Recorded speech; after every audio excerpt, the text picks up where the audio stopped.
Singularity. My name is Nicola, aka Socrates, and you're watching Singularity FM, the place where we interview the future. If you guys enjoy this show, you can help me make it better by writing a brief review on iTunes or by simply making a donation. Today, my guest on the show is Katy Cook. Katy is an MA in Cultural Studies and Psychology and a PhD in Interdisciplinary Studies. And the reason why we are here talking to her today is because she just published a fantastic book that I finished reading 2 days ago titled The Psychology of Silicon Valley: Ethical Threats and Emotional Unintelligence in the Tech Industry. So, Katy, welcome to Singularity FM. Thank you so much. It's a pleasure to be here. Thanks for having me. Fantastic. So, I've been reading your book and I'm loving it, to tell you the truth. I absolutely love it. But before we get to the book, I want to find out a little bit of who you are and why you decided to write that book. So the book covers three themes, broadly speaking: psychology, ethics, and technology. So which one of the three was your first love? When you were little, maybe. Well, first of all, thank you for the kind words. That's really, really nice of you to say. I love hearing that people have enjoyed it. I really enjoyed writing it, so it's lovely to hear that. I think the first thing that actually caught my attention when I started into this whole world was the mental health impacts of tech and kind of the ethics around how technology was designed and how it affected people in relationships and attention and cognition and all these things. And that was my kind of first window into this world. And obviously that's one of the areas where there's kind of the most research, right? Like the mental health effects of tech has just exploded, and it's huge. But when you're really young, perhaps, before you got to that professional level where you professionally had interest in the topic, or academically started developing interest, even before that, simply as a passion, what brought you to be interested in psychology, to do a degree in psychology? Or was it interest in technology even before that? And where's the ethics coming in? That's where I'm trying to get to here, the root of those passions of yours, which eventually culminate in this book that I just finished reading. Sure, that's a great question. So I from the time I was a little kid, all I wanted to do in my mind was help people, and I didn't know exactly what that looked like or what that meant. So I wanted to be a doctor at first because that was kind of the most, easy, basic way I could think of in my young brain of helping people. And I went to school for that. I was pre-med in college, thinking that that's what I would do. And it became quite apparent that that's not what I loved. And so I was tutoring writing anyway. I've always loved writing. And I switched to an English degree because I really love narratives and people and people's stories. And I became a counselor after that, thinking maybe that was my way to help people. It quickly became apparent that I was a little too, perhaps, empathetic for that. And I spent a lot of time very, very sad and in tears after my session. So that didn't seem like quite the right fit. I then kind of started thinking about bridging some of my interests. So I'd always loved narratives. My last class in college was a social psychology class. And I thought, oh my gosh, how did I miss this? Like, how did I not get the memo that this existed and I could do this as a job? And so I ended up going back to school for my second master's, looking at issues in modern culture and kind of studying modernism and how humans respond to difficult situations, basically. And then my PhD was, again, interdisciplinary and on the psychology of progress, really, and how human beings get from a point that's quite difficult and work through that to something that's hopefully more positive. And then with the book, I became interested in tech, as I mentioned, about 9 years ago. And I started applying some of those ideas to the tech industry and looking at how the psychology of the industry was influencing its ethics or lack thereof sometimes. And I became really interested in the social changes and changes to institutions. And I wanted to see if there was anything that psychology could contribute or that I could contribute or be of service in that way. So that's kind of that's the whistle stop tour of how I got here. Fantastic. And the psychology of progress is a very interesting topic indeed. And I believe that we actually need a lot more research and publications on that topic, especially given all the fundamental changes that we're observing in the world of technology.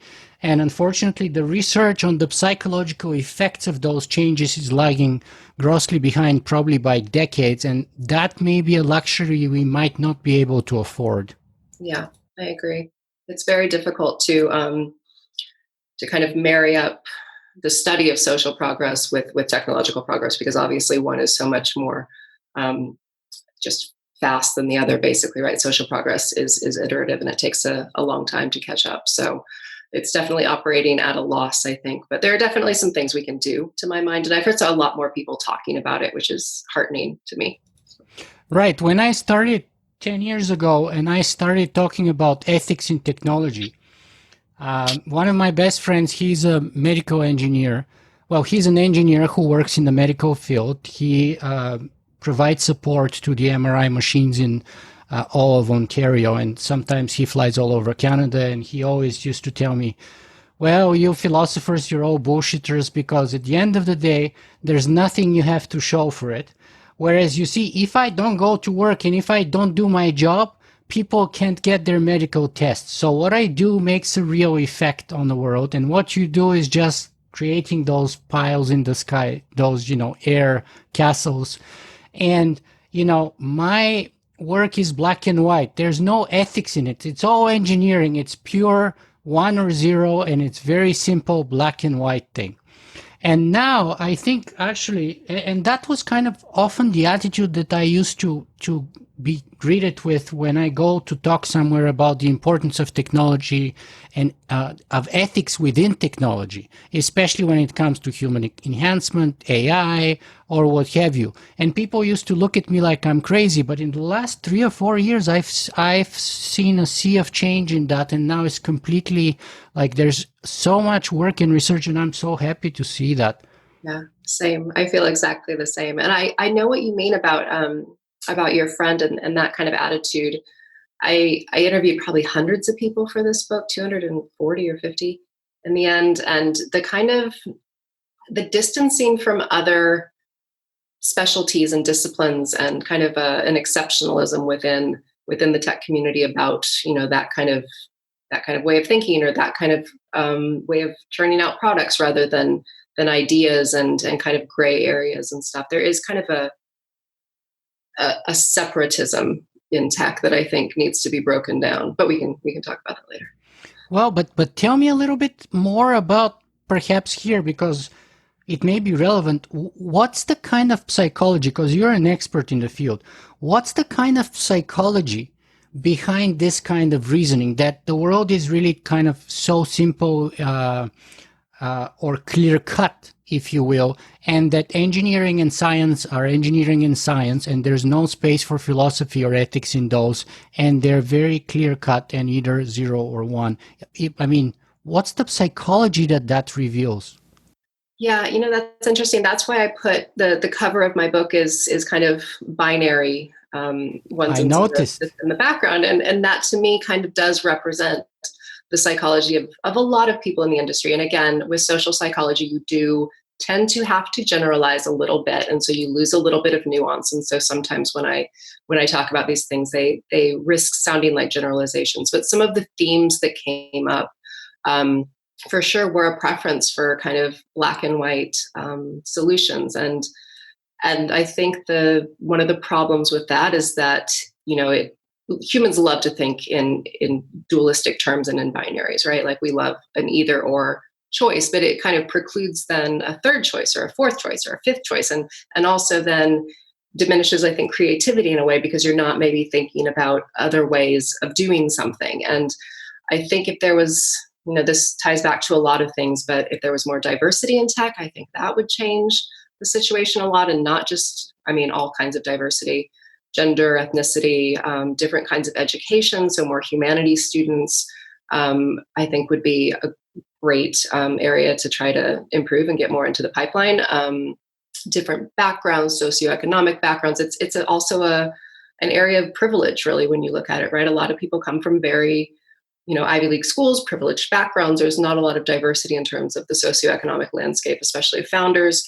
So I think diversity would be one of the things I would prioritize that would go a long way, because there is just this kind of overwhelming homogeny, I think, is the word that always comes to mind for me when I think about the psychology of the industry. And that can mean a lot of things, and it's shaped by a lot of different things, but there's something very insular about it that I think it would be really valuable to try to move or shift a little bit in a different direction. An interesting case or example of that was perhaps my last interviewee, Kathy O'Neill, who wrote this fantastic book called Weapons of Mass Destruction. And she was talking how she started with ethics and philosophy, but because everything seemed to be so subjective and so arguable all of the time, she basically sought refuge in math, where she thought math is very clear, is absolutely objective, it's absolutely right or wrong, and it's kind of very safe and secure in that way. And then 20 years later, she was shocked to discover that actually, even though she was doing math, what she was doing could be called in some ways weapons of mass destruction. And the damages had highly sort of objective ethical consequences to a lot of people all over the world. And so she ended up having this whole full circle by trying to run away from ethics, going into math as a refuge, and then eventually coming back into ethics and writing this book about weapons of mass destruction. So, I mean, is that not kind of like a sort of a psychological quest for safety and security, and especially if you're a nice person who don't want to be controversial and sort of, rattle the boat or something like that? Yeah, I think that's a really good point. She also has a wonderful TED Talk, by the way, that I absolutely love. She's so brilliant. She does. Yeah, I've heard her kind of talk about that full circle. And interestingly, that's what kind of happened to me as well. I started out interested in psychology. I moved towards looking at more at impacts and the effects of what was going on. And then I circled back and ended up with psychology again, albeit of a different kind, the psychology of the industry rather than the psychological impacts of tech. But I think, people seem to be, to my mind, kind of predisposed to one kind of thinking or another oftentimes. And there is something that is very comforting about numbers and about right answers. And I think perhaps I take it for granted because I've always loved, even things that don't have endings, right? Like my favorite books were always the ones that either ended badly or had an ambiguous ending. I love Jean Reese so much. She's my favorite author because Who? Sorry? Jean Reese. Oh, okay. I apologize. She wrote a wonderful series of books. I have a chapter coming out next year about one of her books, and they're really uncomfortable. And humans obviously hate to be uncomfortable. And we have lots of tools to deal with this, but one of the main things is to find things that fill in the holes, right, of our narratives, and kind of patch things up so we don't have to think about where things might not align or where we might not be able to explain something. And science and math are obviously and engineering have gotten really good at explaining so many things that we've, I think, elevated them to think that they can explain anything. And Yuval Harari talks about this a lot. I forget in which book, but this kind of reliance on data and this datafication of the world, I think, comes at a huge cost, right? It comes at, the cost of not knowing answers and not being comfortable with discomfort and with sitting with yourself in these big questions and with thinking that you can, and maybe you can solve consciousness or figure out the meaning of life or purpose or love or all these things that as humans we've, strived to understand for so long. I think technologists sometimes think that anything can be disrupted and anything can be solved with technical solutions. And my opinion is that is incorrect. Yeah, and speaking of being comfortable, one thing that I learned in my sort of studies of ancient Greek and Roman philosophy is that, people back then, just like people today, are more comfortable of having answers that they cannot question rather than having questions that they cannot answer. And I personally learned to be comfortable with not knowing and being aware that I don't know and still being okay with it. And of course, this is probably one of the main lessons that Socrates taught us. And it seems like people are very uncomfortable with that kind of status quo, if you will. Or it's not even a status quo, it's kind of like a flux, constant flux. And one just example before we move on to your book that I can give you from my own personal experimentation in that field is I'm currently writing a book called Rewriting the Human Story, How Our Story Determines Our Future. And kind of connects with your narrative, and we're going to talk about the narrative because parts of my hidden agenda is to get insights from you that help me move on with the book, because you had some great insights in your own book. And so I ran this test where I wrote like a 20-page summary of the book, and I published it in Basel in Switzerland alongside an art exhibit. And maybe a couple hundred people read the book. And then I got all this feedback, which is invaluable. And people loving it, and they say that I was very good at explaining the importance of narrative, the history of narrative. And the last part of the book where I tell them that basically the narrative of the future cannot be written by a single nation, by a single species, by a single sex, by a single race, from a single point of view. And it needs to be not a singularity, but, multipolar, interspecies, intersex, intercultural, probably interplanetary and intercivilizational narrative if we are to have peace among all those potential possibilities in the future, whether with artificial intelligences and enhanced humans here or aliens and stuff like that. And the major criticism that I got back from people was, but give us the narrative. And I was like, but guys, the whole point I'm doing this is to tell you I cannot write the narrative because I can do that, but that will be my narrative. It wouldn't be your narrative. And the whole point is for everyone to partake in this narrative, to have a mosaic of narratives that kind of like a puzzle fits together to create a meta narrative. And they're like, but give us the narrative. So here's the pamphlet. So that's one of several reasons why I've been stuck on the book for the last couple of years. I mean, it's a huge question, isn't it? But I think you're exactly right. And if I could change anything, or if I had to kind of answer for what I would love to see happen, it would be kind of a reharnessing of the narrative from kind of the modern social and economic narrative, I guess I would say, from a very unified place. I would love nothing more than if our species could think of one another as one group, and not even that, but to extend it, as you said, out to planets and to animals and to nature, and to think of everything as connected, because it really, really is. I think that sounds like a brilliant book. Well, it sounds like an idea, probably. It's not a book yet, so it's far from brilliant, given that it's not even a book.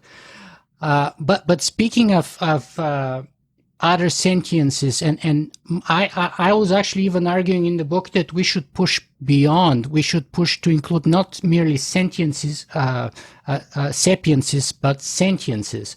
In other words, any sentient being, even of a varying degree of intelligence as compared to us, should be included and should enjoy some kind of rights and privileges and protections, if you will. And one of the examples that I was giving was that, today, our argument is basically we're smarter than you, and therefore we can kill you and eat you and enslave you and throw you in production animal farms or in the zoo or do medical experiments over you. And if one day we are in the context where we stop being the smartest species on the planet, whether in the context of artificial intelligence superseding us, or whether in the context of, let's say, alien intelligence coming from space, the question then is, why wouldn't they treat us with the same principle that we're treating the others right now? We're smarter than you, therefore we can do whatever the heck we want to do with you. And my argument was that we have to live the principle that we set the example of how we treat lesser intelligences than us by our own behavior. So if we, and of course, there's no guarantee that that will be a successful model for others, but at the very least, we can say we didn't do that to ourselves. Yeah, I think that's really right. And you can see that even in interpersonal relationships and interactions as well. I think at some point, I talk about in the book the power paradox, and this idea that when you get an elevated sense of power, your awareness and your empathy tend to decrease. It decreases kind of the neurological activation of those areas of your brain. And I think at a species level, that can be true as well. When you get really powerful and kind of being the highest on the food chain, you kind of lose sense of everything else that's going on, and the fact that everything works together and it's an ecosystem, and it all kind of supports each other, and you can't disrupt. It's like a mobile, right? Like over a kid's crib, you can't disrupt one part without everything else falling out of place. And I think we've really lost touch with that. So that kind of mentality would be, super helpful. Super helpful.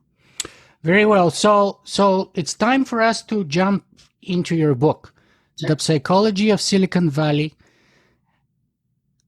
Ethical Threats and Emotional Unintelligence in the Tech Industry. So tell me about the title then.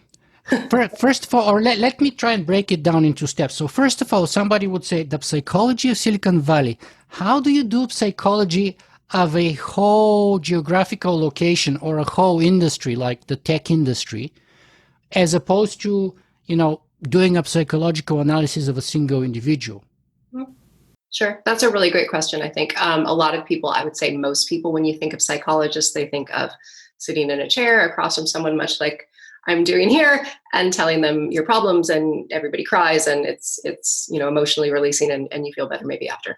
And that's definitely, I think, probably what the majority of psychologists do. I would guess. I haven't actually seen the numbers, but I would guess that's probably a stereotype for a reason, right? But then there are people, and I used to do that, but there are people like me and other types of psychologists as well. So social psychologists study the psychology of groups and kind of how groups interact. And it's similar to sociology or cultural anthropology, but kind of from a more psychological perspective. So you can do this with really any kind of group. So anything that involves people is kind of fair game for a social psychologist, which is nice, right? I have like all this data open to me, and people of all sorts and shapes and sizes. So there are good examples of similar kind of books to what I have done. So there's one about the finance industry and Wall Street around the time of the crash. So there's an ethnography of finance and what the culture of that looked like. It's called Liquid. I can see how that's kind of a pathological case of examination. That should be yeah, right. And unfortunately, I think it was written after the crash after 2008, but it's super interesting. And it's about kind of the culture and the mentalities and the norms and the behaviors of the people in that industry, and why that mattered so much, and what kind of impacts it has. So when I think about what I do or what I've been doing recently with the tech industry, that's kind of the approach that I come from is, well, what can we understand about, not only the behaviors that we see, but also the root causes of those behaviors. So anything to do with how the industry views itself, or different levels of awareness about either itself or its social, impacts, or the myths that it subscribes to. I'm really into mythology. I always have been. And so that was a really fun chapter for me to write, just about the myths and the stories that kind of permeate the industry. And because those structure our understanding of the world around us, right? And those can be, in an industry, it's basically kind of like PR stories that come out and kind of try to shape our experience of what that industry is. And I think in the last few years, like you said earlier, there's been kind of a breakdown and an understanding that maybe those aren't actually accurate anymore, or maybe they never were and we just believed them. So yeah, all sorts of fun things to look at. There's no, one kind of model for doing this, which is freeing and nice, but aren't you afraid that, because my concern is this, someone from Silicon Valley would say, okay, Katy is trying to do, quote, a psychological analysis of Silicon Valley. But when I go to work, I'm just thinking of the mentality of my friend, the engineer, and many of those people that that you're lumping into Silicon Valley psychologists are software engineers. So they'll be like, look, when I write a piece of code, it's either right or wrong. It either works or it doesn't work. It's, quote, scientific. It's, quote, subjective, and it's, quote, impartial, whether those are true or not. And last episode, I talked with Kathy O'Neill on the topic of whether that's actually impartial and objective. But they would say that they're scientific and that you're being, quote, unscientific.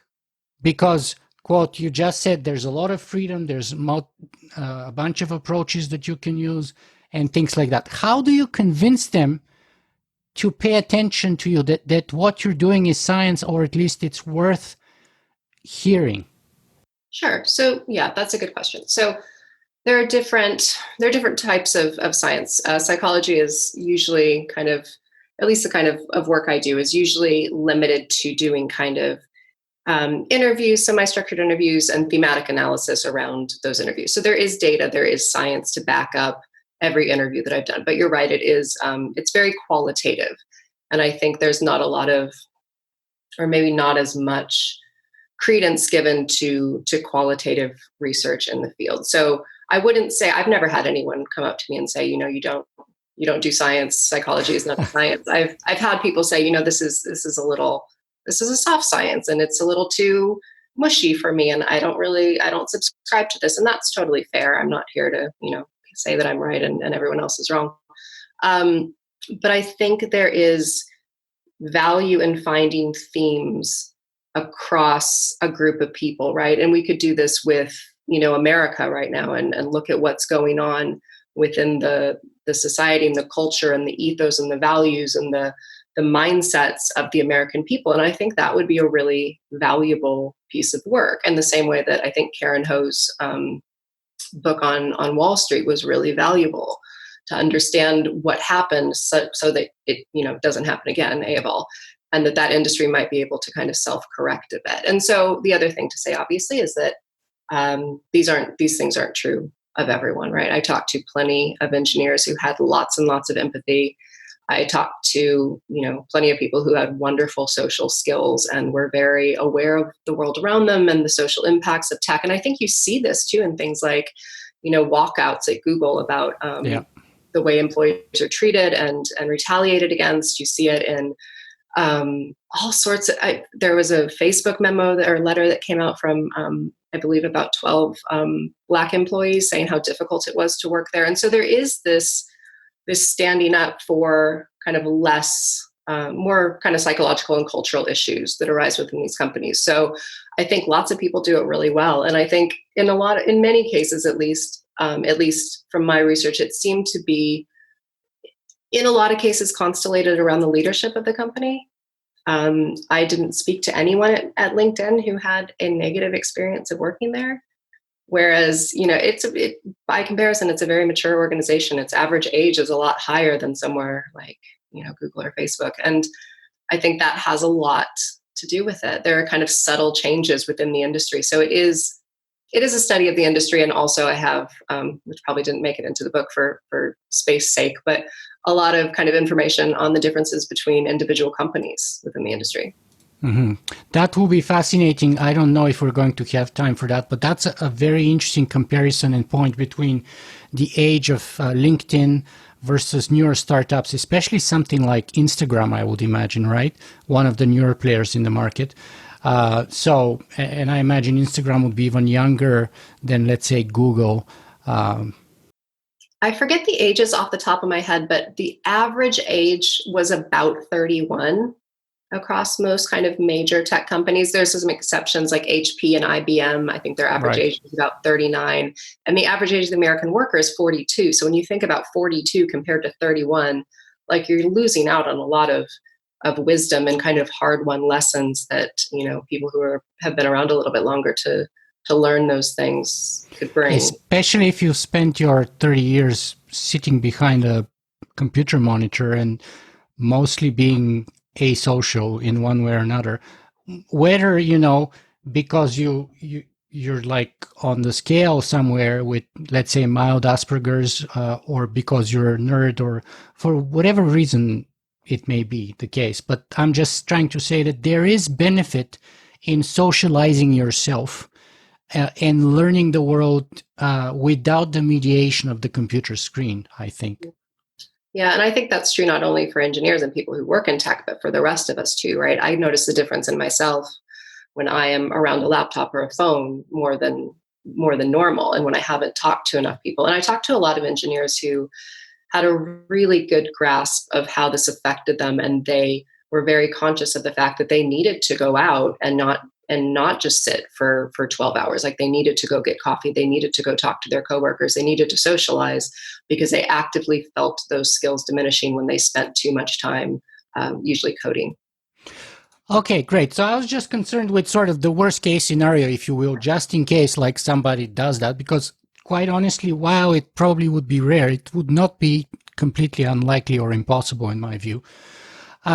So the second part of the title, or the subtitle, ethical threats and emotional unintelligence. So let's break it into two parts. So Mhm. what are the ethical threats in your opinion, and where is the emotional unintelligence? Sure. So I structured the book in such a way that the threats are kind of contained in a section on the impacts of tech. So oh gosh, I forget what the numbers are now, but there's 3 chapters, and they look at the impacts of tech from kind of 3 high-level areas. So one is about changes to kind of economic structures and inequality and employment and jobs, and kind of more social, um, really high level impacts to those structures. Another is around misinformation, truth, effects on democracy, and those kinds of things, denialism and filter bubbles and all that. And the third is around kind of the human impacts and the effects on relationships and friendships and mental health, depression, anxiety, Suicide. cognition, those kinds of things. So when I think about the ethics, I want to be um, usually very clear that there's a correlation between the psychology of the industry in a lot of cases and the things that happen in the industry that we might want to correct, right? Some of the things that we see that we don't like, that created this kind of dumpster fire of behaviors that we see. And in addition to that, there's lots of things around, workers' rights. And I think ethics and tech tends to get usually discussed around AI. Like, even if you do like a quick job search around ethics, it's usually around AI. And there's so many other, to my mind, things that go into to the ethics of tech, like the way people are treated within companies, um, the design of technology and those mental health impacts that we discussed, and just so many other things, like the ethics of disruption. What does it mean to disrupt something, and are you ethically responsible when you do that? Do you owe the Hmm. world something if you screw up an election, or if you undermine the notion of truth, and you know get a whole world out of whack with what, or out of touch, sorry, with what is authentic and inauthentic? Hmm. And so I think the ethical questions are a lot bigger than people often give them credit for. Absolutely, absolutely. It's what I've been trying to bring to light for the past Great. decade, and I'm still failing probably after a decade. Um, and what about the emotional unintelligence? What does that mean? Sure. I'm not sure if it's a word. I thought about that the other day. I haven't even looked it up. Unintelligence might not be a word, but that phrase came from a conversation with one of my editors at Macmillan. And I think one of the key kind of thrusts of the book is that it's really difficult to have good ethics in a group that's kind of psychologically unhealthy in one way or another.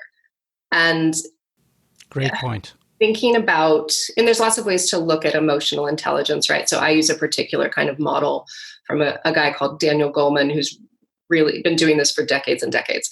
He has a book called Emotional Unintelligence, so I thought that was probably a good place to start. And there's different facets of it, and I think the industry is really, good at certain parts. So one of the facets of emotional intelligence is self-motivation, and I think the industry is amazingly motivated, right? It has big ideas. It's dedicated to problem solving. It has a profoundly strong work ethic. So motivation, I don't think, is a problem. But when we think about the other elements, I think they kind of have varying and again, this comes down to individual organizations, but varying skill sets around things like empathy and awareness and social skills and emotional control. And sometimes that comes down to an individual, sometimes that's a whole company, sometimes it's kind of the industry itself. And I think, to my mind, the biggest problem within that kind of construct is the lack of empathy, just to me. And I think the others are, worth looking at and problematic as well. But the lack of empathy has always been what I have truly focused on and really wanted to make a change about. What do you mean when you say lack of empathy in the tech industry? What are the sort of benchmarks, or how does this come out in sort of behavior or actions or in technology or in applications or what have you? Yeah, sure. That's a great question. So, we can look at really big examples. I think sometimes the best way to do this is to just look at things that have come out and whether or not they are empathetic or unempathetic kind of products or services. So you can think about, a horrific example like Theranos, which is maybe the most unempathetic, not company, but that's what I'm looking for. Business model where people come and pay you money to get their results, and in the end you either give them faked results or you give them something that you didn't sort of get the results but sort of outsource them. And so people base their life or health decisions based on the results. So you lack complete empathy in terms of like the context within which they may have to be taking those decisions and the concerns and fears that they may have. And what you're trying to do is just push forward like a model or an invention that doesn't even exist. Yeah, exactly. That's exactly right. So the inability to kind of marry up what you say you're doing and your stated values and what you promise to do, and this is going to benefit so many people, with the fact that that it doesn't work and it's not going to benefit anyone in its current state, right? But you do it anyway because you're compelled by other ideas of what's important. And I think that's probably one of the most kind of ugly and profound examples. But you can also see it in the way technology is designed, right? Like technology isn't designed to be the majority of it, to make people's lives better or healthier or improve them. There are some exceptions, there are health apps and things like that, but the majority of things are designed to engage you and to keep you on them as much as possible. And that's not a happenstance. That is a design decision. So I think there's a lot of lack of empathy in terms of the way we, interact with technology and spend our time. I don't know if Alex Stamos, who is the CSO of Facebook, he gave this whole keynote address at Black Hat a couple of years ago about how important empathy is. And I'm not sure what the reaction was. I wasn't there. I saw it on a video, but it seemed like a plea to me almost, that he recognized that there was just this desert of empathy and this void that needed to be filled. And I've heard a few people talk about it since then. And I think, it's not something that you can maybe prove. I did ask people what their values were, what values they associated to the tech industry, what values they thought would make the world a better place. Empathy never came up as a value that was associated with the tech industry, ever, although it did come up in the other two categories. So I think it's profound. It's important to people. It's just not necessarily something that's acted upon in the industry very often. And I think that's hugely problematic. But that's good enough evidence for me. If, let's say, you do 240 people survey, as you mentioned, a number, and I don't know if that's correct or not in terms of number, and that word or that value, empathy, never even makes it on the radar, then clearly it's not a priority and it's not anywhere up on the people's scale there of priority lists. And therefore, it's unlikely to find itself into the products that they design and produce. Yeah. That to me is straightforward logical reasoning, right? If you don't even mention something, right, it's not going to figure anywhere in your life as an important thing. But I want to grab another point that you mentioned before that about when we were discussing about emotional unintelligence and how, because that's a very interesting insight that only occurred to me now, in how profound it is when you mentioned it. Um, as emotional intelligence as a foundation for ethical behavior, and how if you lack emotional intelligence, you're kind of a lot more unstable psychologically or unable to make those ethical choices uh, uh, properly.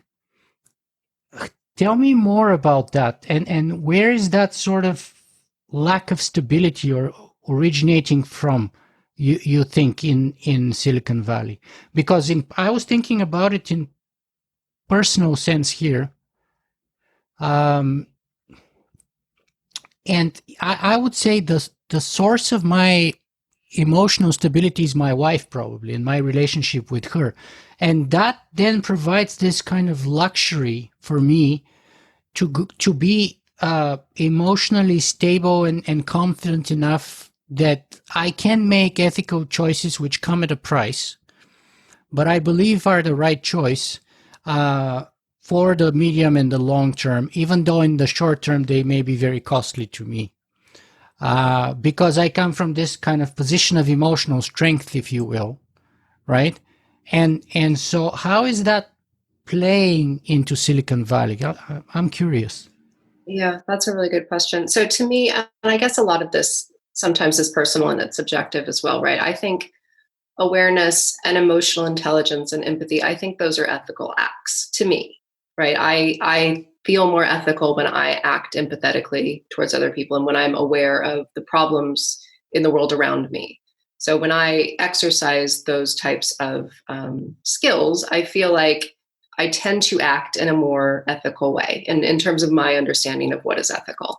And I think you have a better chance of understanding ethics and values and problems of behavior if you're in tune with those kind of more emotional constructs. So I think a lot of it, so I think there's a few things going on. I think there is a lot of focus external, on the external and the outer, and predominantly and increasingly less on kind of our inner worlds and our inner experience and inner Success is gratification. measured in dollars, in IPOs. Yeah, exactly. And also in, likes or launching a rocket into Followers, space or yeah, exactly. Like everything increasingly subscribers, clients, and all those kinds of things. drones. Oh my, yeah, like there's so much going on out there and there's so much stimuli. And I think we get, told that those things are important and society kind of reinforces those ideas a lot of the time, not just tech, like all of kind of the kind of Western consumerist culture. And when that happens, I think there's a kind of diminution of the inner. And I think a lot of, that affects a lot of things. That affects our awareness of ourselves, our ability to be with ourselves, our ability to think about emotions and handle emotions and be uncomfortable, like we were talking about earlier. We lose a lot of skills when we don't prioritize the inner. And I think kind of my job as a psychologist, either clinically working with people or working looking at societies, I think part of my job and where I see where I can be of service is trying to make industries or people more aware of these ideas and to try to at least empathy. There's different kinds of empathy, and some of it is more innate, and some of it you can learn. So, and there's arguments about whether or not empathy, can be too much, and it can be not a good thing. Um, but I think you need at least some in order to think about other people and think about how what you're doing affects those people. And without those skill sets, I think you're just prone to miss so much, especially when you combine it with these myths that kind of inundate the industry about tech can solve any problem and we're very exceptional here and there's we're making the world a better place, and all these ideas kind of constellate and back up your notion that you're doing the right thing.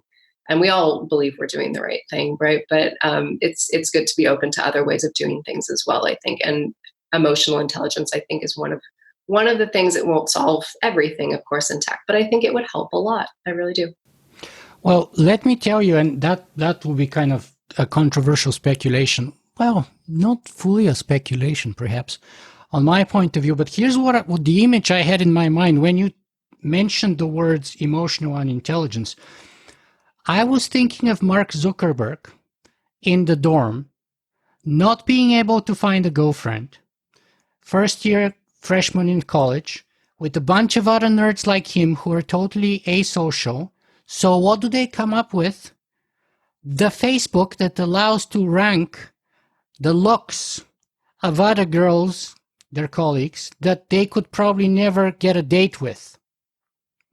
And so at the outset, at the very inception of this app, we have a sort of a unfulfilled, hypermasculine, highly sexualized, highly objectivized kind of a impetus behind the app, if you will, right? With clear lack of emotional intelligence, which is usually not very appealing to the opposite sex or to any potential partner. And then, should we really be so surprised that things with Facebook have turned out to be, hypermasculine, sort of selfish, objective, not objective, but objectified, materialistic and sort of ranking kind of a outcome with a very subjective or maybe even demeaning way of prioritizing and organizing everything within itself. Yeah. No, I think you're completely right. And I didn't get into this much in the book. I think I talked about maybe Google's inception and how Google was born and came to be, and then how it quickly pivoted to a very different kind of output and priority. But I think history is really, really important, because when we think about individuals, our history is obviously foundational to how we're shaped as human beings, and that's true of groups as well. So I do talk a bit about the history of the Bay Area and kind of the wealth and the entrepreneurialism that kind of underpins its history. But I would have loved to have gotten into some of the things exactly like what you said, which are the more kind of nitty gritty origin stories of these companies. I think it would be really, really, really interesting. Looking at things like something like Airbnb and how that differs, which is really just meant to help and to solve a problem that they see in front of them, right? Differs from something like Facebook, where it's born in this very different, not incredibly moral vacuum. And I think those differences do shape companies a lot, and it's really, really difficult to undo that. Culture takes a lot of years to change, and I think that culture in particular is one that concerns me. And I think emotional intelligence is a great part of personal culture, which then becomes the foundation for an organizational culture.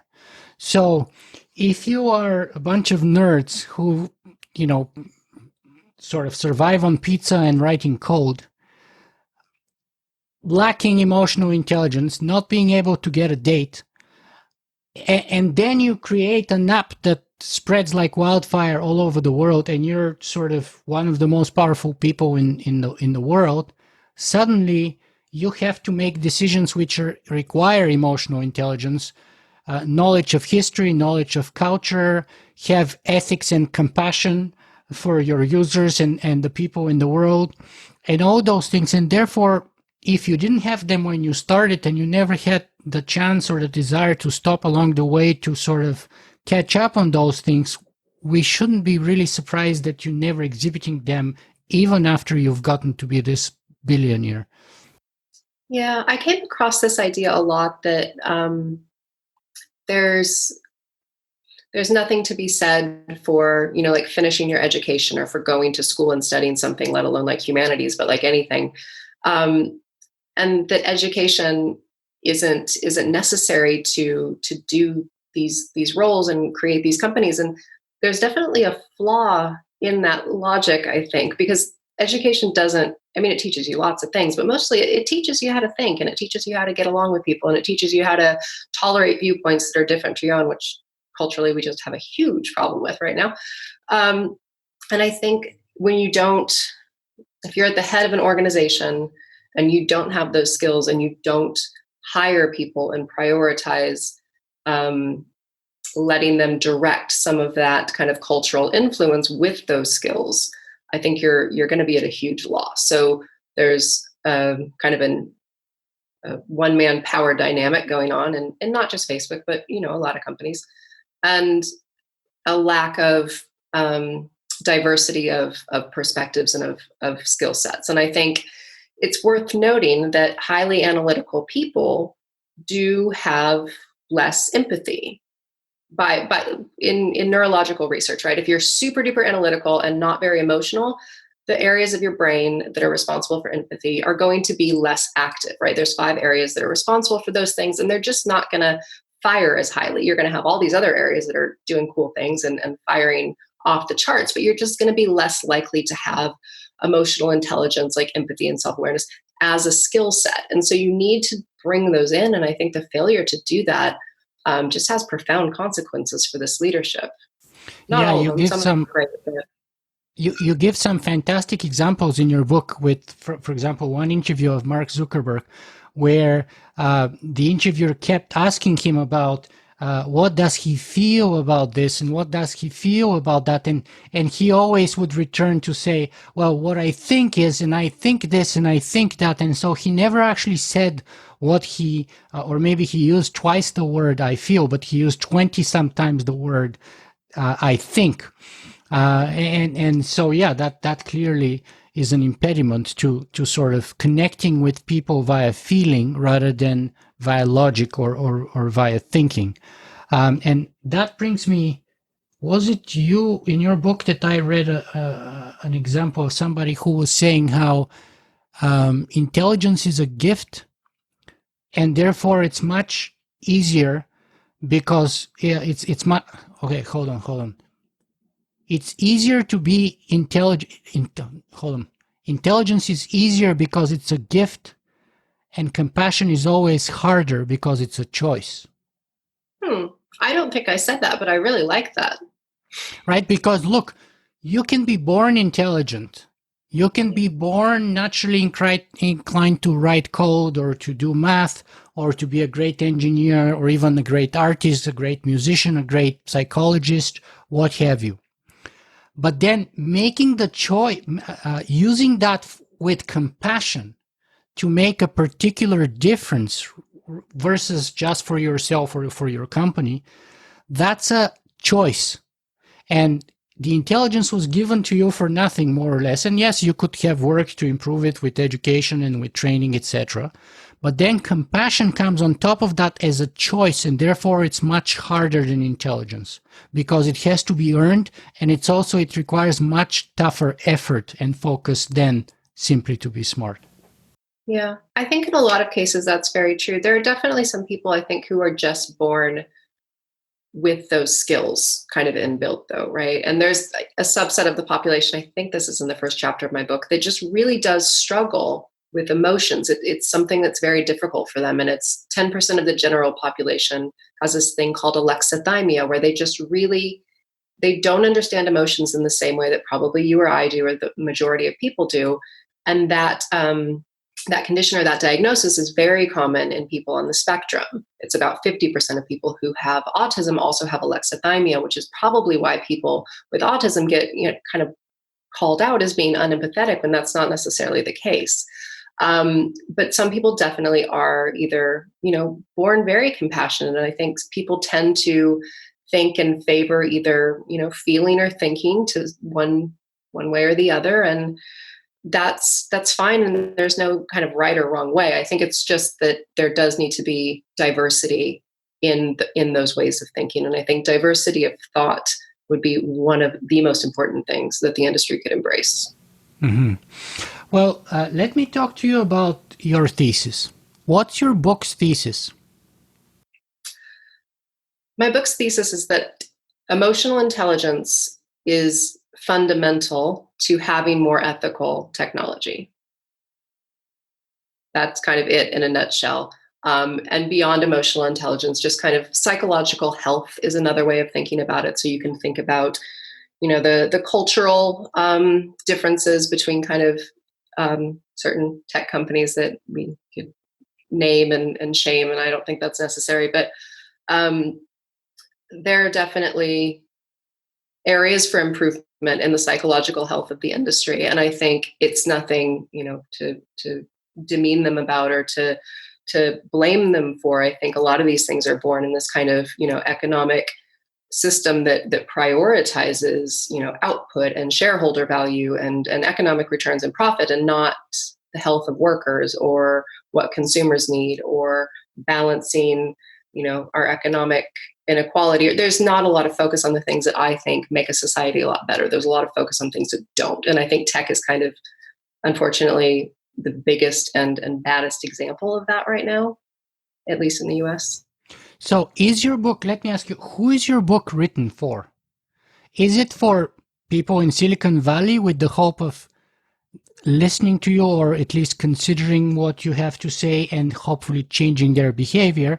Or is it for outsiders who would then put pressure on Silicon Valley to sort of force that change, if you will? That's a great question. Thank you for asking that. So my background is in research. As you can tell, it's a very heavily researched book. But I wanted it to, when I talked to my publishers about it, I really wanted it to be a crossover. So I wanted it to be well-researched and also really accessible. So it's being used in ethics classrooms across the world, I guess, but across the US and a couple other places, as kind of a textbook and some kind of case studies and stuff. So it's used in classrooms. It's used for anyone who is even remotely interested in what's going on in the tech industry at kind of a higher level and wants a different way of looking at those problems that might help explain what's going on in a more holistic kind of way, I think. So part of my frustration when I started researching this was that we treat problems as if they're all distinct, right? Like we see workers' rights over here, and we see design flaws here, and we see, whatever, inequality over here. And I think a lot of those things come from similar places, come from kind of similar impulses. And if we treat the impulses and the drives and the motivations that are leading to those behaviors and leading to those impacts, we might make a big difference if we can start to shift those in a meaningful way. And that doesn't mean we shouldn't, do other stuff concurrently, like change laws and understandings of what monopolies mean now and different definitions of things. But I think it's really important to also work on the culture kind of from the inside. So I've had a few people from Silicon Valley read it, and the response has actually been really, really nice and positive. So so far it's been good. I'm sure there'll be some, reactions, but that's fantastic. Okay. That's fantastic. And how would you measure whether you've been successful with this book or not? I don't make any money off the book. Like, it's open access and I don't, get paid. I don't keep track of sales. I don't really think right. too much. Let me just interrupt you here for a second and say that was one of my other questions, but we should probably talk about that, because you've made that very brave and interesting choice to provide open access to people who can go, and I would put the link in the article, and download your book for free, the electronic version of it, right? Yeah, that would be great. Anyone who wants it, you are welcome to have it. Please enjoy. Thank you very much. I was one of those people, right? I did download the book for free, and I read it, right, and I loved it, and I hope many other people do. And you also deserve to get paid for the book. So if you people can buy the book also if they want to do a hard copy of it. But the question here is, why make such a brave choice on a brand new book? I mean, most people, especially young authors such as yourself, we start off pretty broke and poor when we write our first books. So we are hoping we're going to make some money originally, and yet you took the brave decision, and that was, I'm sure, economically costly to you, to give away the electronic version for free as an open access. And I'm sure that wasn't too easy with your publisher either, by the way. So why go that route? For a few reasons. So I studied until I was 33. I did college and then 2 masters and a PhD. I was in school until like almost my mid 30s. I'm 36 now. And I was always so grateful when I would come across open access books. It just made my life so much easier. Not only the time saved from going to have to get it. And it was right there. And it felt like a really kind act from those authors. And I was always really grateful. So part of me always wanted to almost repay that in a way. Another part is that I think there's so much bad information and non-evidence based information online that I really wanted to do my part to kind of combat that if I could in some way.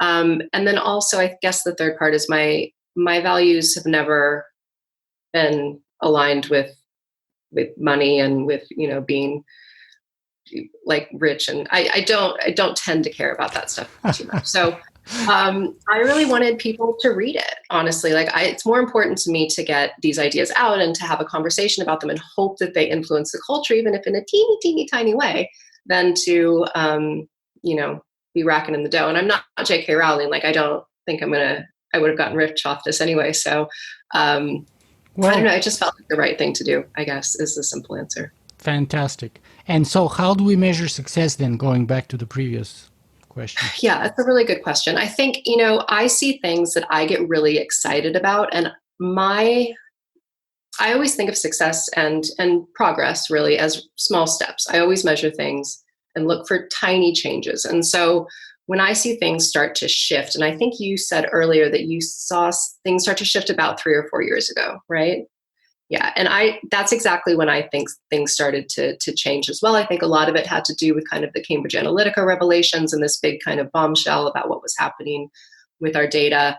And ever since then, I've just noticed so many little things kind of falling into place from my perspective. So even Twitter's things about political ads and getting rid of political ads on the platform. I think that's a step in the right direction, and we can talk about whether there's better ways to do that or if it's the perfect way or whatever. But I think that's a good move. I think that's a empathetic, responsible, socially aware thing to do. And then it kind of kickstart Snapchat into, fact checking political ads, and it has this knock-on effect. So I try to look at little things. I look at workers and laws that have been workers and walkouts and memos and kind of transparency around the issues within the organizations. I also look at things like laws that are coming into play, and obviously that's kind of slow to materialize, but it does give me hope, and they're not always, probably what all of us would think of as perfect, but they do start to move things in this direction. And having a conversation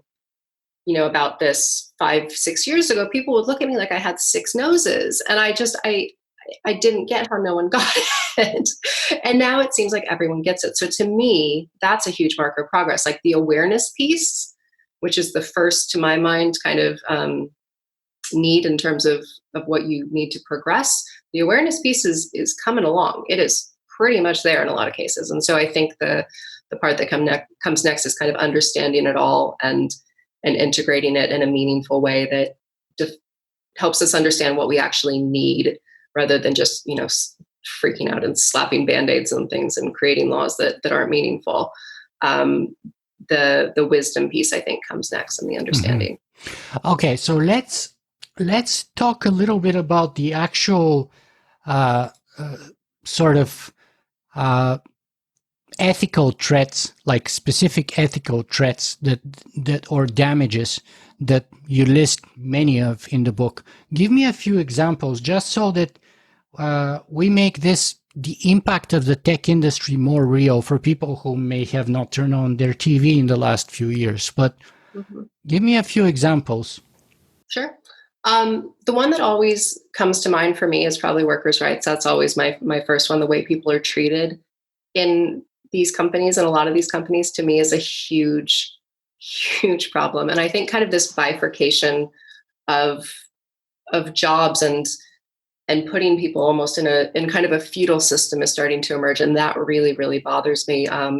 So the gig economy and the lack of stability in work and the lack of vacation and healthcare and all these things, or health insurance rather, all these things that kind of come along with the way workers are treated. There's more contractors at Google than full-time employees, and by all accounts, to be a contractor at Google is not very fun. You don't get treated nearly as well. And I'm sure it's a cush job and it pays well, but people still need security, and they still need to feel valued. And I think a lot of the jobs that are emerging, both within kind of big companies and also from startups that rely on kind of a more gig economy business model, don't necessarily provide a lot of that for people, don't provide the dignity of work that people psychologically need to feel like they have a purpose in life, But right? A lot of someone us would say, look, Katie, the average salary in Silicon Valley is $250,000. Like those people are taken care of, and they have the most amazing perks you can imagine, like maternity leave, freeze your eggs if you want, like 250 grand. That's like $250,000 a year, you know. And you have the rule, for example, in Google that, 20% of the time you can work on a project of your own choosing, etc., etc. How is that not good enough? Yeah, no, it sounds great, right? Like kombucha bars and like unlimited vacation and all of the things that it sounds like are really enjoyable. And I think a lot of that is kind of a narrative, and the pay is absolutely real. Like I'm not arguing. I think the average Google salary is like 240 a year or something like that. Not arguing that a lot of things about working at these companies are really, really good. I'm thinking more, well, even people who do get paid well, let's think about them first. So even if you're a woman, or if you're a marginalized group or person of color, whatever, you're going to have a very different experience working at a company like that. And a lot of people leave. There's a lot of turnover because the culture is so toxic, because of this in-group, out-group bias that is created when one kind of dominant group is in control, basically. And I think, getting money and perks is nice, but going every day to a work environment where you're discriminated against and harassed, or sexualized, or whatever it may be, that doesn't necessarily make up for the economic benefits. So there's that piece, even for the people who do make lots of money. I'm thinking more about the people who don't. So the people who, Amazon warehouse employees, right? Like Amazon, by all accounts, has pretty good diversity in terms of ethnicity, until you realize that diversity is because its warehouse workers are predominantly Hispanic or African American, or have higher rates in those categories. So I think the exploitation, almost in some cases, of people who are, drivers or driver partners or whatever they call them, it's really horrible. It's not a nice way to live. I've met so many drivers in the past 4 or 5 years since I started really researching this, who have had abominable experiences, who sleep on a mountainside in a tent because they can't afford their rent. Like, this is not a sustainable way to prop up an industry. And you can't do this for very long, and you can't disrupt industries and put people out of work and manufacturing jobs and things like that without expecting some pretty serious consequences. So I think the lives of workers, in a lot of respects, whether that's within the tech industry, kind of peripheral to it, or completely outside of it, needs to be a serious point of research and contention. And to be fair, Andrew Yang has a whole very successful presidential campaign around this entire issue. So I think there is growing awareness about it. That's interesting that you mentioned Andrew Yang. I did an interview with somebody a month or two ago where the hosts were one Republican and one Democrat, and they couldn't agree on almost anything, but they did agree both on Andrew Yang. So that was very interesting for me to observe. And now you're mentioning him too, which is interesting to me.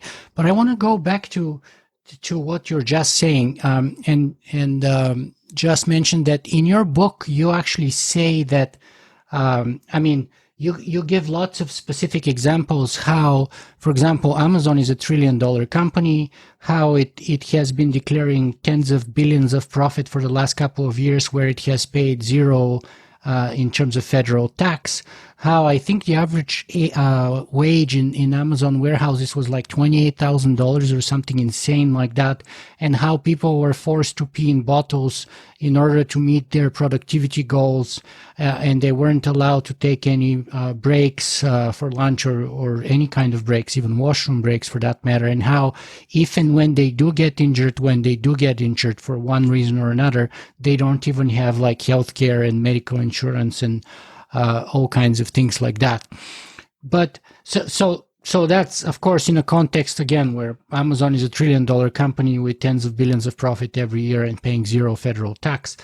But someone who is on the outside may say, look, I'm not a worker in Amazon and I'm not a worker in Silicon Valley. I'm just a client. So all I care is that my Prime delivery gets to my place on the next day. Why should I care about Silicon Valley's, unethical issues? And why would that, or how would that impact on me? Why is that relevant to my life?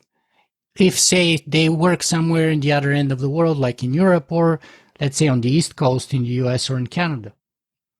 Give me another example where, what these companies do has a direct sort of poses a direct ethical threat to my welfare or being. Sure. I think it's important to point out first that not only did they not pay any federal taxes, they actually got a tax rebate in 2018. So they're actually getting money back from the negative government tax. And taxpayers.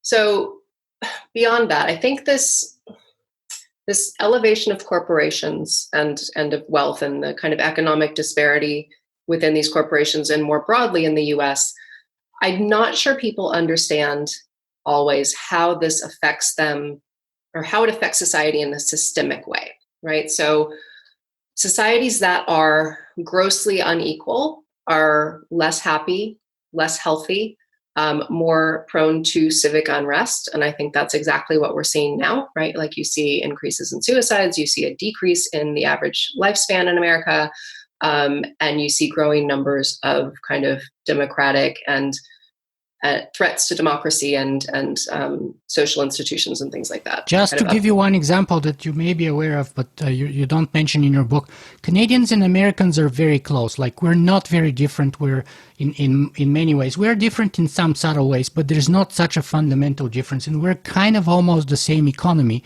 And yet the funny longevity fact is that Canadians live on average 4 years longer than Americans, which is a big, huge number, 4 years. Yeah.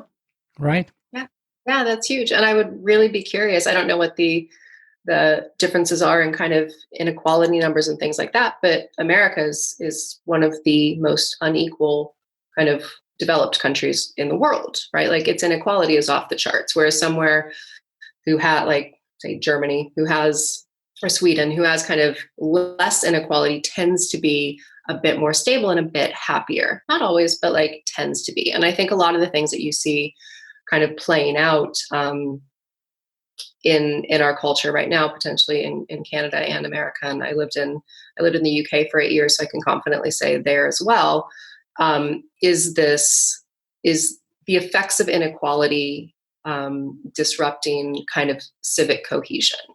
And I think a lot of that is exacerbated by things like misinformation and the kind of crisis of truth that we have online.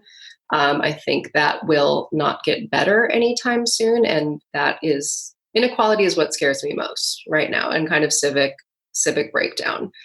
And I am hopeful, but I think you also see it kind of more and more. And I'm not sure until you get a grip on that and start treating people better, for example, like Amazon warehouse employees or Uber drivers or whoever, until you can make society better for everyone, you're not going to have a good civic experience, right? You're going to be infighting, and you're going to be arguing, and you're going to be feeling this uncertainty about the future that I think, whether you're rich or not, kind of plagues all of us right now. There's a huge fear amongst everyone about what happens next, whether that's weapons of war and kind of existential threats or uprisings or whatever it is. And I think that is, even if an Amazon worker's life doesn't affect you directly, that kind of treatment of people in general and the proliferation of that and the idea that that's okay in our society is hugely problematic. Yeah, and just to give some more meat to that sort of skeleton that you outlined for us, when Amazon was considering Toronto made it on the short list of top 3, I think, if maybe top 5, maybe top 3, I forget, places where Amazon was considering to build their next headquarters. And Toronto was the only city, and I'm very proud of our mayor for doing so, who refused to offer any tax incentives for Amazon to do that. And of course, our mayor got super criticized for the fact that, we can't compete against the other cities and stuff like that. And his response was, and I'm not a big fan of our mayor per se, to be honest with you, but in this occasion, I was proud of him. And he said, we have so much to offer that we are worthy of them being here, not for the tax rebates, but for who we are and what we stand for and what we provide and offer here as a community, right? But all the other places offered, tens, in some cases, hundreds of millions of incentives to this $1 trillion company, which doesn't ever even pay tax. Right. And going back to my time as a political science student, I did my master's on sort of armed conflict. And one of the biggest predictors from political science that we know is the best measure for revolution or for violent conflict, for civil war, is economic inequality. That's a statistical fact. It's like as far as back as you go, all the way to the ancient Greeks and to Aristotle, inequality is the best seed for revolution. There's no doubt about that. And just to give you an example of how, because I did say we're not that different, but there are some considerable differences here. So Toronto is the third largest metropolitan now in North America. We surpassed Chicago about maybe a decade now. I don't know. We're about 7.5 million people, and by 2025 or 2028, we're supposed to be over 10. We're super fast growing. It's insane. Anyway, just to give you two examples. One example is we have currently right now, the official statistics is about 9,500 homeless people in a city of the size of Toronto, GTA.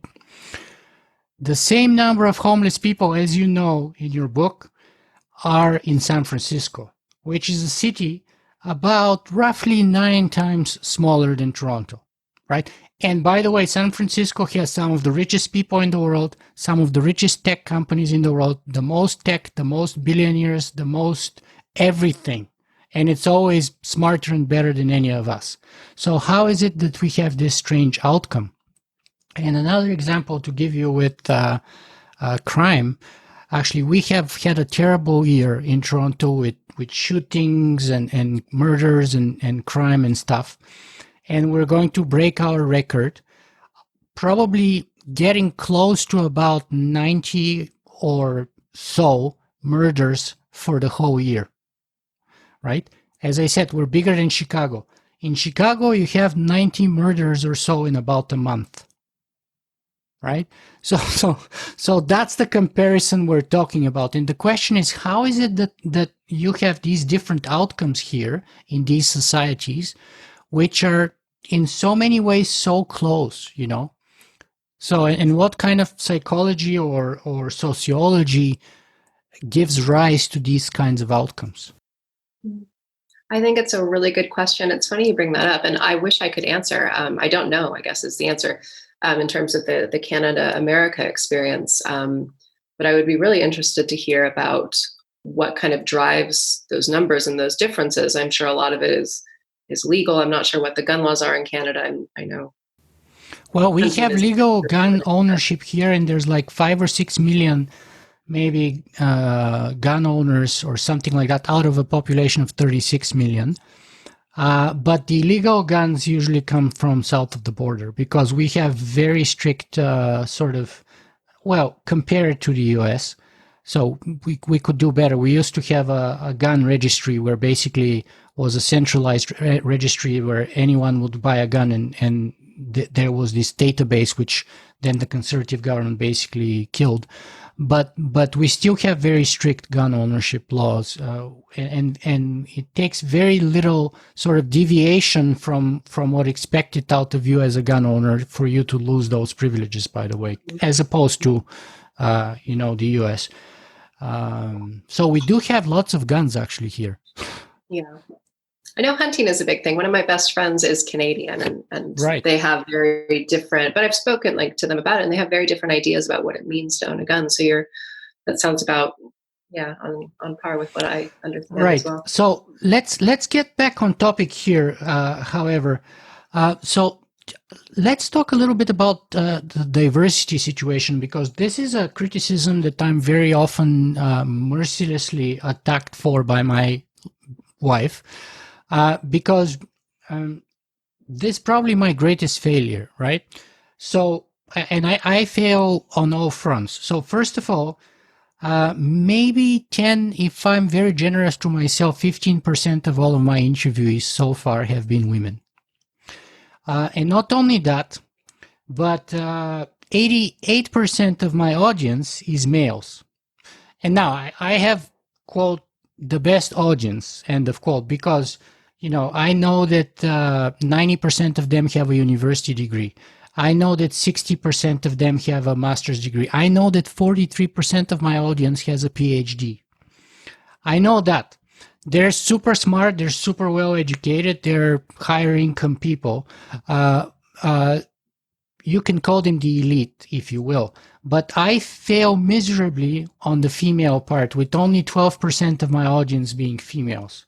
So, and that's perhaps, or is it? It's a question. A representation of sort of like a Silicon Valley, the situation there. And what is it that I can do to improve this? And what is it that they can do to improve this?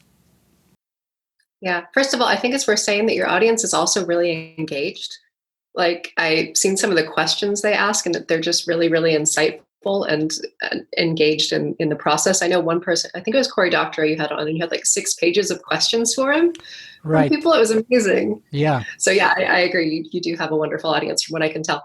I think part of it is that they always talk about whether the lack of diversity in tech is a pipeline or a cultural problem, right? Like whether enough women really end up there and are educated in STEM to get to the industry, or whether or not the industry kind of loses them once they get there. And I think it's a really good question. I imagine it's a bit of both, but my understanding is it's more of a cultural problem. And so by extension, I would imagine that there's more men in Silicon Valley, and there's more men for you to interview on these topics who are in that space. So to me, that disparity of interviewees doesn't shock me. It makes perfect sense in a way. I think there are definitely women doing really cool stuff, but it's not always as a founder or. And it's even worse than that, because they're not just men, they're white men usually, right? Yeah, So it's not only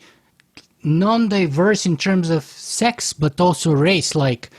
I am terrible in all of that. Like I'm just not doing well here in with respect to that. Yeah. Well, I mean, I'm happy to give you some names of people I really respect and who are doing amazing things, and whether or not they're, I can think of tons of women, but also people of color and people who might be more diverse in different ways.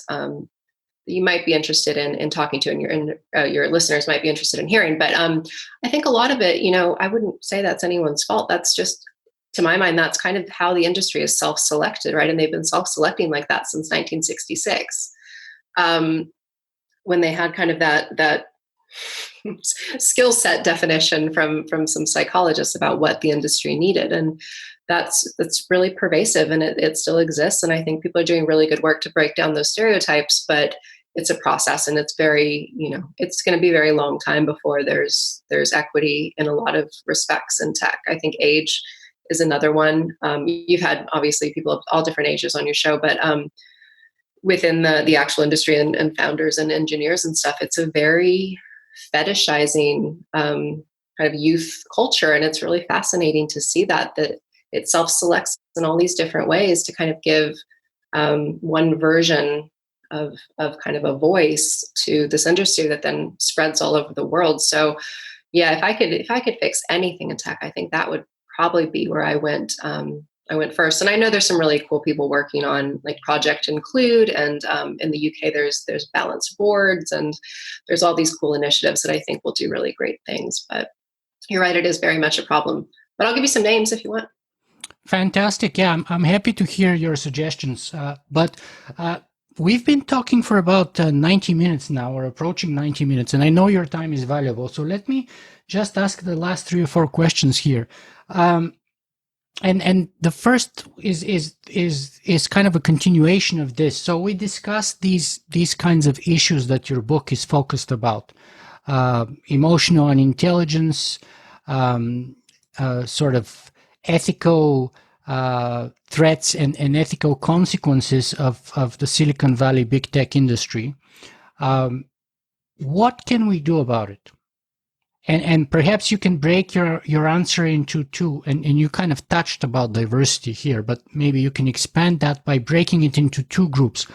What can people in Silicon Valley do about this? And what can outsiders from, let's say, Canada or the East Coast or wherever can do about this without being directly involved in the industry? Sure. I think internally, the obvious kind of answer is to hire people with more divergent experiences and more divergent backgrounds. And the idea behind that is that diverse companies are proven to be not only more profitable, but better at problem solving, right? And I think a lot of the reason Silicon Valley is having such a huge problem solving its problems is that it doesn't necessarily have the diversity of thought to do that kind of in-house. And I think prioritizing people with different educational backgrounds, different genders, different sexual orientations, different ethnicities, different everything would be really helpful, because the better mix of people you have from all of those different areas, the more ideas you're going to have and the better chance you're going to have of solving these problems. That just makes perfect kind of common sense, right? So I think internally that would be the thing I would prioritize, because that would be the most natural way to increase emotional intelligence in the industry. It's also a good empathy exercise to be around people who are different from you, obviously. And I think it's pretty clear women have a lot better emotional intelligence on average than men, isn't it? Or, I mean, I'm speculating, but that's kind of my subjective observations. It's funny. You can never tell, I think, whether those things are inborn or whether we're kind of maybe socialized to be like that in a lot of respects. I've been socialized to be non-confrontational and very helpful and sweet and whatever. But I'm not sure I would have been like that naturally. I don't know. But there is some research. You're right. There is definitely some research. I feel like it's out of Irvine, but I could be wrong, about empathy between differences and empathy between different genders. So there is that piece. The other thing I think would be most helpful internally is to prioritize this as a value, right? To get some training in. And there are people who do emotional intelligence training. There's compassionate coding by a woman who April Wenzel is the woman who runs it. And she goes in and tries to make companies more compassionate and does emotional intelligence training to try to get people to think about these things at kind of a ground level, basically, right? And think about how their products or how what they're coding impacts people down the line. So there's definitely a training and education aspect to it. That's kind of part of my background as well. So I'm invested in that kind of side of it as well. So I think those two things would be really useful from the inside. In terms of what you can do as a consumer, I think pressure on these companies when they aren't acting in a way that you consider ethical, and everyone's ethics are different. But if you don't like what you see, you can do different things. You can stop using that service. You can, tweet about it. You can write a letter. You can write to your congressman. There's one of the congressmen from Silicon Valley, Ro Khanna, is trying to redefine what a monopoly is now, right? Because the definition traditionally had to do with price setting, but now there's all these other harms that we think about when we think about monopolies that have to do with social harms and job loss and things like that. So lack of competition. Yeah, exactly. So supporting politicians and lawmakers and helping them be educated and know that these things are important. I think, again, like Andrew Yang is doing a lot towards that end. And I know Elizabeth Warren is also talking a lot about, and Amy Klobuchar, about breaking up tech companies and monopolies and stuff. So there's a lot that's happening. I think there's a lot of ways you can make your voice heard, whether you're, into politics or tweeting or marches or whatever it may be. There's lots of things you can do. Fantastic. And let me just ask you, and we're totally running out of time. Is it okay if I keep you for another 7 or 8 minutes? Yeah. Totally. Yeah. Okay. Thank you. Because I want to talk to you a little bit about Instagram here. Because you said you had a lot of research done on the specific companies themselves that you never had the chance to put into the book. And I'm particularly interested in Instagram for two reasons. One is personal. The other is kind of academic. So academically speaking, I've read a lot of studies that Instagram is the most depressing and depressed platform there is. And personally, my observations on that is twofold. So first of all, we had a not a close friend, but a good acquaintance of ours who committed suicide about a year and a half ago, maybe 2 years ago, maybe a year and a half ago. Who was probably about 33-year-old young man, professional and everything. I never knew. He was a big fan of my podcast. We were actually supposed to go out together for dinner or something. I told him I'm going to take him out, but then I had to cancel because something happened. I had to travel to Europe. And then by the time I came back, I had other responsibilities. By the time I get this on my list to do, he killed himself. And I felt so bad that, like, I never knew he's depressed or anything like that. But he was an Instagram user, very serious Instagram user. And then a cousin of my wife's attempted suicide. And she's the kind of obsessive Instagrammer who starts her morning on her toilet bowl with a selfie video. Imagine this, sitting on her toilet bowl on Instagram. Right? That's her, like, good morning. And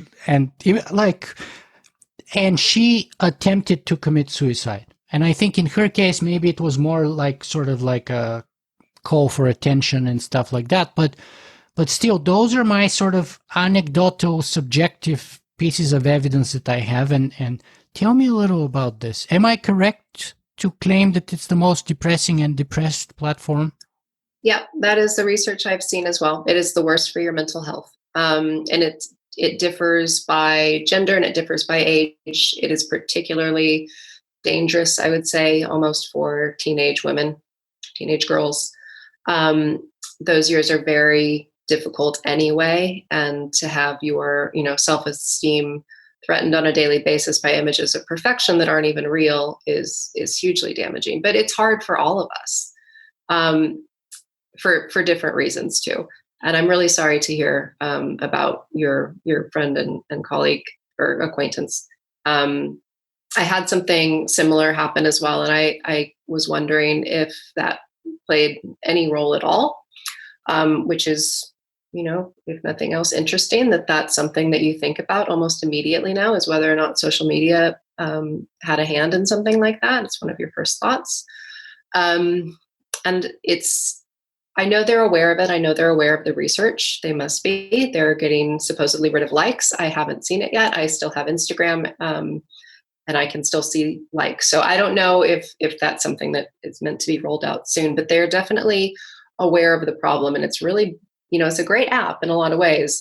I have friends all over the world and I get to see their lives, kind of play out and their babies grow up. And let me grab this one thought here, though, because you said that you still have Instagram, and I deleted mine about a year and a half ago. Which was my choice. I'm not pushing it on others, but given the book that you've written and given everything that you know for psychology, for the implications of using those apps, like, how do you square that with you using the app yourself? Yeah, so I have a very kind of easy response, which is my publishers were quite keen for me to have a social media presence. I was never on Twitter before. Yeah. And I got on a couple months ago before the book came out because I kind of felt like I had to. I saw that. And they Yeah. didn't pressure me. They didn't say you absolutely have to. But one of the questions when you send in a book proposal is, what's your following like? Like how many do you have? And Instagram was actually my biggest. I had about 10,000 followers, and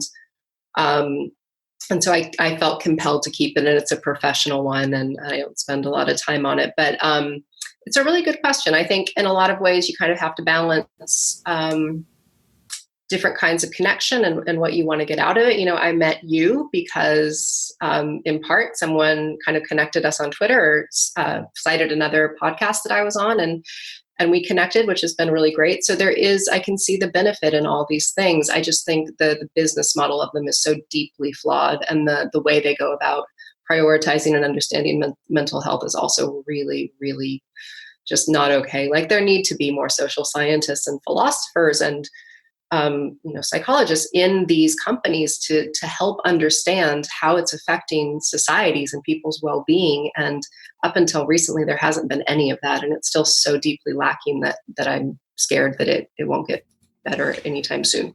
And that reminds me a little bit on a side note that I actually owe an apology because it was absolutely, you just reminded me, it was a podcast fan of mine who on Twitter suggested that I interview you. And I'm so terrible right now. And I do get a lot of messages on Twitter sometimes, but I apologize, but I forget their name. But I owe them a lot of gratitude because thanks to them, thanks to that very proactive fan of the podcast in the blog, I got to read your fantastic book and to interview you today. So I apologize to them for not remembering their Twitter handle or their name. Yeah, I was really grateful as well. And it was one of the, I don't spend a lot of time on Twitter either. Part of it really freaks me out, but part of it's really, really nice. And people can be really kind. And you definitely see that, I think, on every platform. You see supportive people, and then you see people who are just there to maybe argue or make other people miserable, or whatever, they're feeling inside kind of gets constellated in their digital kind of avatar. But yeah, I was really grateful for that as well. And I've had some really cool things come up because of these platforms. So I don't think they're inherently bad by any means. I'm not like an anti-technology person. I just think the way you develop stuff and how you think about it, and your values that go into it, are really important and not giving nearly enough space right now. But I also did notice that you're like very light Twitter user and that you only recently started your handle there. And I also concluded, I never knew what's happening behind the curtain, but I also concluded that it may have to do something with your book publication, because I've talked to a few publishers too, and they want to see sort of my followership, my email list, my newsletter subscriber numbers, my followers on everywhere. And actually, one of the things, I had maybe 1,000 only on Instagram when I deleted my account, but one agent was telling me, you just diminish your chance of actually having a publisher be interested in your book by deleting your account. That's a total loss, because next time you have to start from zero, right? Yeah. It's hard not to pay attention to. I try to not get wrapped up in it. The things that matter to me are things like this conversation, which has been so lovely. I just got to go to Dallas and do a talk last week, and meet some really interesting people in the space, and see what they're doing. So things like that, and the outcome of some of the connections that you make because of technology can be great. But I try to focus on kind of the human element, and the connections that you can have because of it. And speaking of the human element, you're the co-founder of something called the Center for Technology Awareness. Can you tell us a little bit about that? Sure. So I started CTA when I was in London. So it's a London-based nonprofit. And it started I informally started it in 2012 and formally started it in 2013. But it's basically kind of an educational and awareness platform, and we give education to high schools and to middle schools, and sometimes to little kids in primary school as well, about digital health and cyberbullying and online etiquette and safety. So it started out as kind of a way to help people understand the changes that were happening around them, mostly children. We've done some training for adults in digital health as well. And then my co-founder has his PhD in the mental health effects of technology. So he is hugely well-versed in that subject area, and really, really helpful there. And then I've done, because of it, so many conferences, like I can't even remember them all, but they all have slightly like a different bent, and they've been really fun just to kind of spread the word. So it has been really an awareness kind of oriented organization. I still spend a bit of time on it. I would say probably about 20-25% of my time. But I've transitioned away from it a bit after returning to the States last year, and then writing the book and taking some time off for that. But yeah, it's very much still alive and well if anyone needs educational resources or anything like that. And that reminds me, by the way, that because you said something to the effect of everyone is at disadvantage or something, I forget what you exactly said, but my response to that was like, no, I actually feel that I'm very kind of well protected, because I'm not a teenager. I'm not a child. I think that both teenagers and children are the most vulnerable right now because they're the least equipped to deal with this. And also I feel like, since you mentioned that sort of fake world of perfection that they see, especially on platforms like Instagram, I don't feel particularly conscious about the fact that I'm bald or anything like that. I don't have like too much concern about my masculinity or anything like that. But again, that comes from the emotional stability that I get from my wife and my partnership with her. And other things like that, which are kind of the foundation for emotional stability and intelligence, which then allows me to be able to take those things a lot more in a stride, rather than kids and teenagers today who are insecure and ill-equipped to deal with this kind of world. Yeah. And I think you're right. It is those things that really kind of prop you up and give you strength, like community and relationships and meaning and kind of knowing and having a sense of who you are. And that's part of, I think, that kind of distancing of the inner self from the external world, which has this kind of pronounced importance now, right? Whether it's like your digital persona or your followers or whatever it is, people I think are very oriented towards different things than the things that actually would make them happy, right? And science tells us what makes us happy, and it is things like relationships and intimacy and connection and meaning and things like that. And that's not what's pushed with these platforms in any way, shape, or form, right? Yeah, It's the opposite. actually, we know, as you point out in your book, and Yuval Harari points out in his book, that we are as unhappy as we've ever been, probably the most unhappy as we've ever been. And that's best seen perhaps in the skyrocketing of not only depression, but suicide. And the other thing that you actually mention in your book is the best predictor for longevity is sort of the strength of our personal relationships, personal and social relationships, family, friendship, and, our romantic relationships and so on. They're the best predictor for longevity. Yeah, it's so true. And it's so sad to see those change. And flatten. I think the flattening of friendships is a really interesting concept, and how friendships have changed over the last 10 years. And I think one of the Surgeon Generals said that isolation was the biggest mental health or threat to health in general of the next kind of decade or so. And I know the World Health Organization kind of highlights depression as the key indicator of health that'll be most important in the next kind of 10 years or so. And it really does. It makes you wonder, like, how much, and there's so many studies to kind of, show a causal relationship, how much of it has to do with technology. And I would say, quite a bit. Right. And that's the dichotomy and paradox, ironic paradox in technology, perhaps, is that, for example, Facebook promises to bring us together and to have friends. And yet the biggest threat to friends, to Facebook, is our real life friends. So they want us to not spend time with or ignore our real life friends when we are with them, and instead get on their platform to sort of, socialize with our Facebook fake friends, let's call it. So, Yeah, and I think I forget who says it, but it's not a threat to humanity, right? Like, friendship has never been like an existential threat. We've always done that pretty well, and now we're doing it less well. absolutely. So, yeah. Absolutely. Well, Katy, we've been talking for about an hour and 40 minutes. So let me ask you, what do you want the takeaway most important message that our viewers and listeners would take away from this conversation with you today?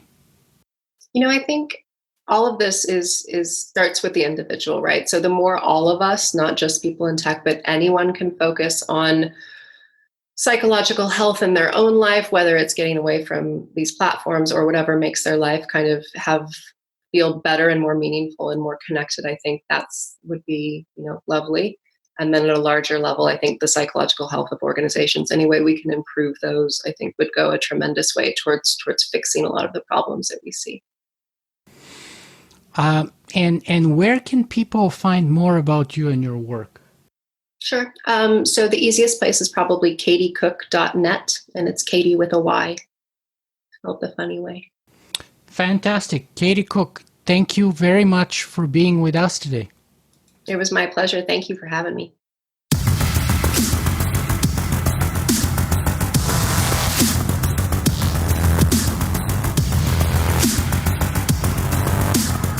If you guys enjoy this show, you can help me make it better in a couple of ways. You can go and write a review on iTunes, or you can simply make a donation.